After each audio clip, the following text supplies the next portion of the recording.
membahas mengenai pengertian subjek hukum internasional. Dalam hukum nasional yang dianggap sebagai subjek hukum yaitu orang dan badan hukum, yang dimana setiap subjek hukum ini memiliki hak dan kewajiban sama seperti subjek hukum internasional yang merupakan setiap pemegang segala hak dan kewajiban dalam hubungan internasional, sehingga dalam pengertian klasik negara merupakan satu-satunya subjek hukum internasional yang didasarkan pada kenyataan bahwa hubungan antara negara identik dengan hubungan internasional, yang juga dalam perundang-undangan hukum antar negara merupakan suatu bukti yang menunjukkan bahwa paham ini masih terdapat penganutnya. Namun dalam perkembangannya terutama pada abad ke-20 terdapat teori yang menyatakan bahwa sesungguhnya individulah yang layak sebagai subjek hukum internasional. Oleh karena itu, subjek hukum internasional merupakan pemegang hak dan kewajiban, termasuk memiliki hak dalam perjanjian dan memiliki kewajiban dalam menaati peraturan-peraturan yang terdapat dalam perjanjian antar negara tersebut. Terima kasih, sekian dari saya. Selanjutnya akan dilanjutkan oleh teman saya.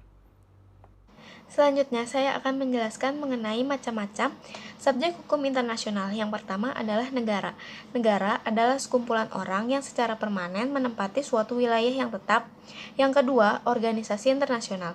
Organisasi internasional atau organisasi antar pemerintah merupakan subjek hukum internasional setelah negara. Yang ketiga, Palang Merah Internasional adalah salah satu jenis dari organisasi internasional. Yang keempat, individu adalah perkembangan serta pertumbuhan dari kaidah-kaidah hukum internasional yang memberikan hak dan kewajiban serta tanggung jawab secara individu. Yang kelima, pemberontak. Apabila di dalam suatu negara ada suatu kelompok pemberontak yang telah berkembang menjadi kuat dan besar serta menentang pemerintah yang berkuasa, maka kelompok tersebut dapat digolongkan sebagai belligerent. Yang keenam adalah tahta suci Vatikan. Tahta suci memiliki hukum dan kewenangan penuh sebagaimana kedudukan yang dimiliki oleh negara. Sekian akan dilanjutkan oleh rekan saya. Terima kasih. Perkenalkan, nama aku Risna Damayanti dengan NIM 1900833. Aku merupakan anggota kelompok 2 Hukum Internasional PKN 2019 UPI Bandung. Di sini saya akan menjelaskan tentang pengertian objek hukum internasional. Objek adalah permasalahan yang akan dibicarakan, sedangkan objek hukum ialah segala sesuatu yang dapat digunakan oleh subjek hukum internasional dan dapat menjadi pokok suatu hubungan hukum yang dilakukan oleh subjek hukum internasional. Dan objek hukum ini bisa disebut dengan benda atau hak yang bisa dikuasai dan dilakukan oleh subjek hukum internasional. Namun, objek hukum internasional ini hanya bisa dikenakan kewajiban, tapi tidak dapat menuntut haknya. Oleh karena itu, objek hukum internasional ialah segala sesuatu permasalahan yang akan dibicarakan dan dapat digunakan oleh subjek-subjek hukum internasional. Selanjutnya, macam-macam objek hukum internasional yang akan disampaikan oleh teman saya. Saya akan menjelaskan tentang objek hukum internasional. Adapun objek hukum internasional yaitu pertama, hukum internasional hak asasi manusia. Hukum internasional hak asasi manusia adalah semua norma hukum internasional yang ditujukan untuk menjamin perlindungan terhadap pribadi. Hukum ini memastikan perhatian pada kepentingan individu dan kelompok individu, terutama hubungan individu dengan pemerintah. Yang kedua yaitu hukum humaniter internasional.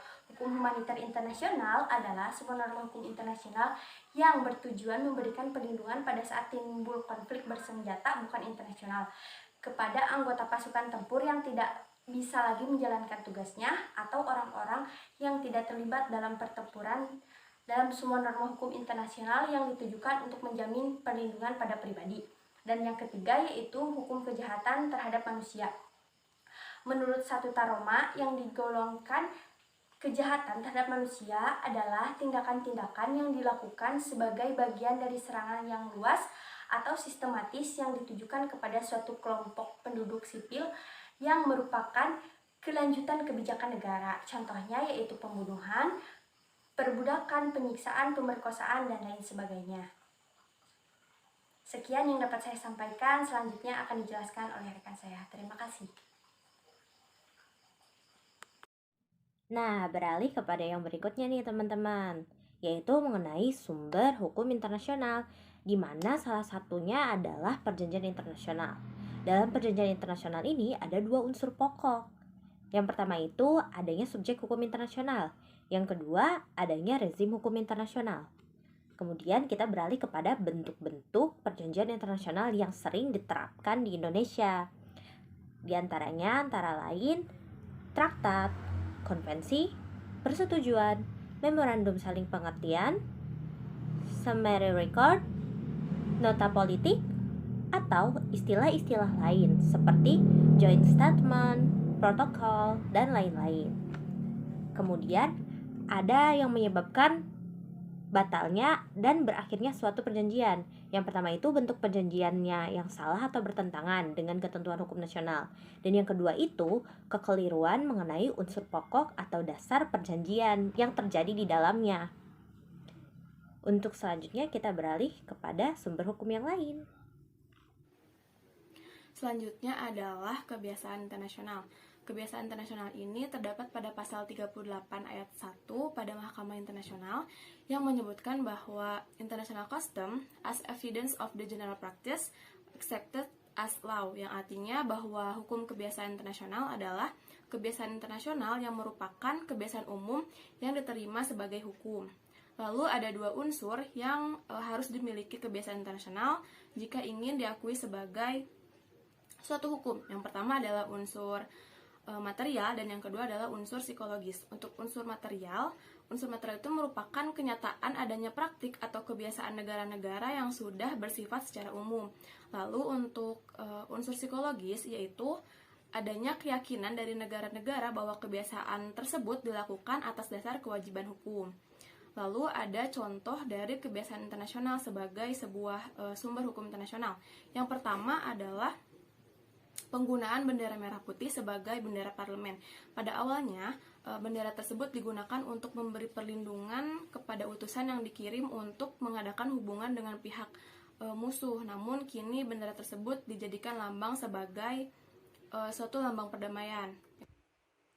Seperti halnya hukum pada umumnya, hukum internasional juga memiliki prinsip hukum umum yang menjadi landasan berlakunya atau lahirnya kaidah hukum internasional positif.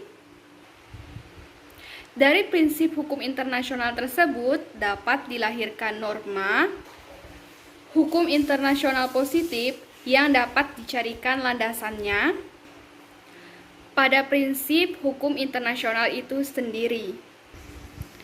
Contoh dari prinsip hukum internasional tersebut adalah prinsip kesamaan derajat negara-negara, prinsip penentuan nasib sendiri dari masing-masing negara, prinsip non-intervensi, atau prinsip-prinsip hukum internasional yang tercantum di dalam perserikatan atau piagam perserikatan bangsa-bangsa,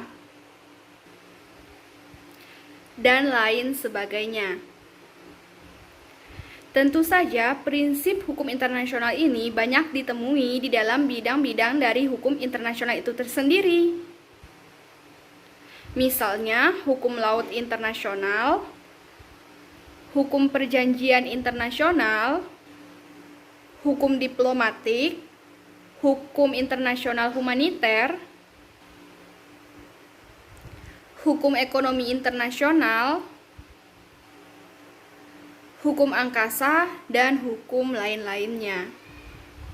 Di sini saya akan menjelaskan tentang keputusan badan dan organisasi internasional. Organisasi internasional atau organisasi antar pemerintah merupakan subjek hukum internasional setelah negara. Negara-negaralah yang sebagai subjek asli dari hukum internasional yang mendirikan organisasi-organisasi internasional.